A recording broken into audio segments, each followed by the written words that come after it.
നമസ്കാരം. അപ്പം നമുക്ക് ഖദീജ എന്ന നോവല് അതൊക്കെ വായിച്ചു തുടങ്ങാം. ഖദീജ എന്ന പുസ്തകം ഞാൻ ഷോർട്സ് ഇട്ടിട്ടുണ്ടായിരുന്നു, നിങ്ങളെല്ലാം കണ്ടു കാണുമെന്ന് വിശ്വസിക്കുന്നു. ഖദീജയെ പറ്റിയിട്ട് ഖദീജ നസീഫ് കലയത്തിൻ്റെ ഒരു നോവലാണ് ഖദീജ. നമുക്ക് നോക്കാം.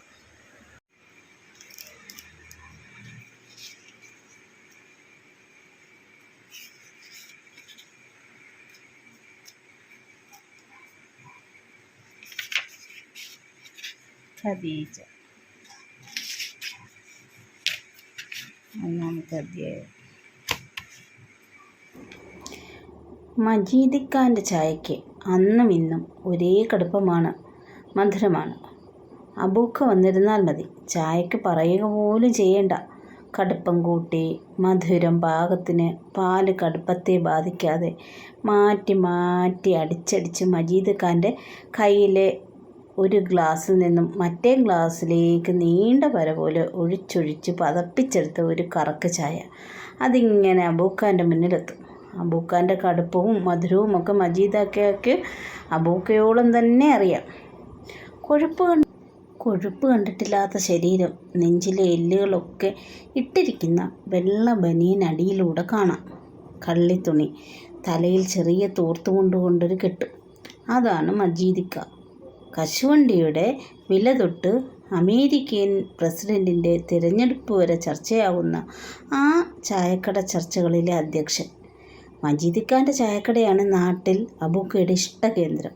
മജീദിക്കാൻ്റെ വാപ്പ സുലൈമാനിക്കയുള്ള കാലം തൊട്ടേ അബൂക്കയ്ക്ക് ആ ചായക്കടയിലെ ഓർമ്മകളുണ്ട്. 2 ബെഞ്ചും അതിനൊത്ത 2 ഡെസ്കും. ഡെസ്കിൽ ഒന്നിന് ഇത്തിരി ആട്ടമുണ്ട്, പക്ഷേ പൊട്ടില്ല, വീഴുകയുമില്ല. പല്ല് ചിലയ്ക്കുന്നത് പോലെ ചെറിയൊരു ശബ്ദം ആ ആട്ടത്തിനു ഒപ്പമുണ്ടാകും. അങ്ങേ മൂലയിൽ പലഹാരം നിറച്ച ഒരു ഗ്ലാസിൻ്റെ അലമാരയും മറുതലയ്ക്കൽ ഒരു മേശയും, അതിൻ്റെ മുകളിൽ 3 കുപ്പികൾ. ഭക്ഷണത്തിൻ്റെ കാശ് കൊടുക്കുന്നവർക്ക് ബാക്കി കൊടുക്കാൻ ചില്ലറയില്ലെങ്കിൽ പകരം കൊടുക്കാനുള്ള മിഠായിയും 1-2 പലഹാരങ്ങളും മറ്റും ആ കുപ്പികളിൽ നിറഞ്ഞിരിക്കും. 1-2 പാത്രം എന്നും അവിടെ ഉണ്ടാകും. ലക്ഷണമൊത്ത എല്ലാ ചർച്ചകളിലും തകൃതിയായി നടക്കാറുള്ള സ്ഥലമാണ് മജീദിക്കാൻ്റെ ചായക്കട. മജീദിക്കാൻ്റെ ചായക്കടയും അവിടെ ഇരുന്നുള്ള വീമ്പ് പറച്ചിലും കുശലം പറച്ചിലും കൂടെ ഇത്തിരി ആഗോള ചർച്ചകളും ഇന്നാട്ടിൽ ഒഴിച്ചുകൂടാനാകാത്ത ഒന്നാണ്.